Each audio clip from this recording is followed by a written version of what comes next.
નમસ્કાર મિત્રો, હું છું ડૉક્ટર રાકેશ. આજે આપણે ચામડીના એક રોગ કિલાસ એટલે કે શ્વિત્ર વિશે જાણીશું, જેને સફેદ કોડ તરીકે પણ ઓળખવામાં આવે છે. મેડિકલ સાયન્સમાં જેને લ્યુકોડર્મા કે વિટિલિગો એવું નામ આપવામાં આવ્યું છે.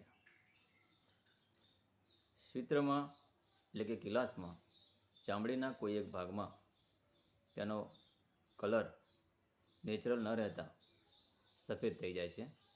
તેને સફેદ કોડ કહે છે.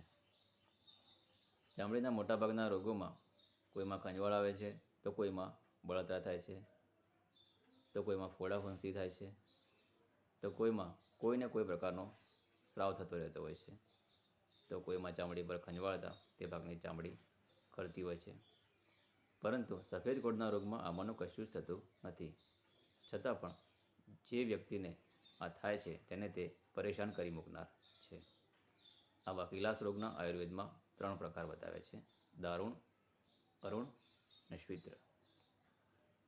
જો વાત, પિત્ત અને કફ દોષ દૂષિત થઈને રક્ત ધાતુ સુધી પ્રસર પામીને ત્યાં સ્થાન સંશ્લેષ કરીને રહે છે, તો ત્યાંનો વર્ણ રક્તવર્ણનો હોય છે, તેને દારૂણ કહે છે.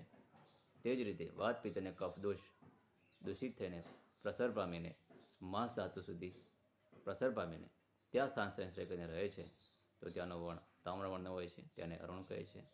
અને તે જ રીતે વાત, પિત્ત અને કફ દોષ દૂષિત થઈને પ્રસર પામીને મેદ ધાતુ સુધી પ્રસર પામીને ત્યાં સ્થાન સંશ્લેષ કરીને રહે છે, તો ત્યાંનો વર્ણ સફેદ હોય છે, તેને શ્વિત્ર કહે છે. શ્વિત્રની આયુર્વેદમાં સારવારથી સફળ પરિણામ મેળવી શકાય છે, પરંતુ તે શ્વિત્ર 1 વર્ષની અંદર ન હોવો જોઈએ, એટલે કે નવો ઉત્પન્ન થયેલો હોવો જોઈએ. તે જે જગ્યાએ થયો છે ત્યાંના રોમ એટલે કે રૂવાડા સફેદ ન થયા હોય, તેના મંડલ એટલે કે પેચીસ પરસ્પર એકબીજામાં મળી ગયેલા ન હોય, તો સફેદ કોડની આયુર્વેદમાં સારવારથી સફળ પરિણામ મેળવી શકાય છે. આયુર્વેદમાં સફેદ કોડની સારવાર માટેનું શ્રેષ્ઠ દ્રવ્ય બાકુચી છે.